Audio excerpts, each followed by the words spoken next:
In a working-class suburb of Buenos Aires, hundreds of people newly impoverished by the nation's economic crisis gather several times a week at this disused factory to take part in their own self-help solution to the disaster.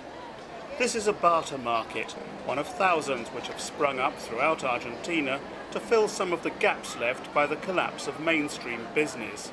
Here, trading is carried out using coupons called créditos, which can only be used inside the club. The country's national currency, the peso, plays no part in here at all. The network of barter markets has become a parallel economy. Hoy hay, a 6 años de la fundación del primer club, Barter Club coordinator Rubén Rivera says today, 6 years after the first club was founded, there are 1,400 of these markets linked through a powerful network with more than 150,000 members, which gives us a total number of people who you could say are affected by this type of exchange outside the formal economy of something over 500,000. De algo más de medio millón de personas. It's not only homemade clothing and other such goods that are traded in the barter clubs. People exchange food they've produced themselves and even services such as hairdressing, doctors, dentists and psychiatrists.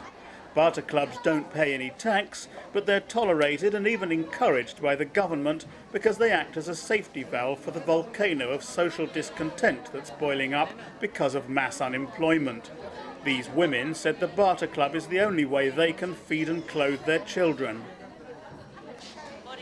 We haven't got money to work in a traditional market, so we come here out of necessity. I sew and do crochet and sell what I make, and the barter club helps me save money for things like paying my household bills. This has become a way of life for us. The economic crisis is affecting all of us, and this is a way of earning our daily bread with dignity. Everybody in Argentina is bartering now because there simply isn't any work, and the advantage is that you can buy everything.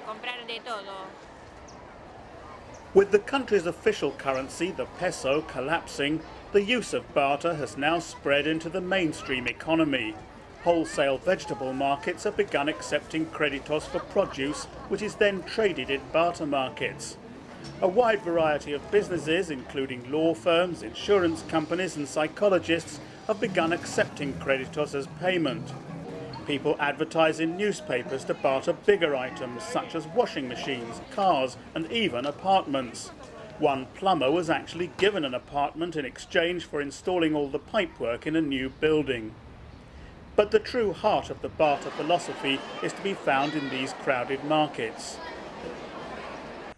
Mucha gente viene del desempleo crónico. Rubén Rivera says a lot of people come from chronic unemployment or sometimes from the absolute impossibility of ever having access to work. And starting from these modest tables where they put themselves at the service of other people through a product or a service, these people gain fortitude which enables them to hold their own in the global economy more strongly.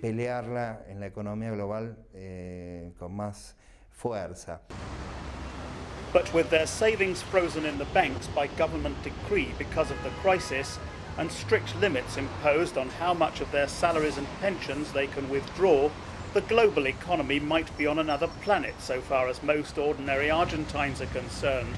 And small business people who sank their life savings into becoming their own boss have joined the unemployed. Yo he trabajado en empresas.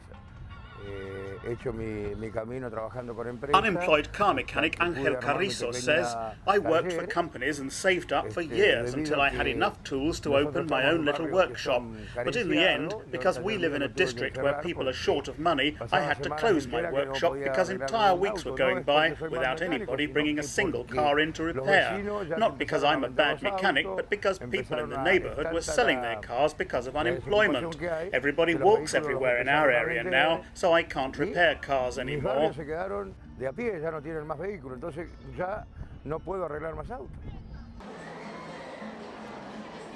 And even among those who have jobs, some are being remunerated in kind by their employers because they simply don't have the cash to pay them. as evidenced by entire boxes full of consumer items being brought to the barter markets by employees to trade for things they really need. But it may be in places like this that we should be looking for a glimmer of hope for Argentina, rather than to the banks and the international investors, because the barter markets reflect the country's tradition of fighting back against adversity. And if the economy is to stage a comeback, it's more likely to start from the energy of ordinary people rather than from globalization, which has so far brought them nothing but misery.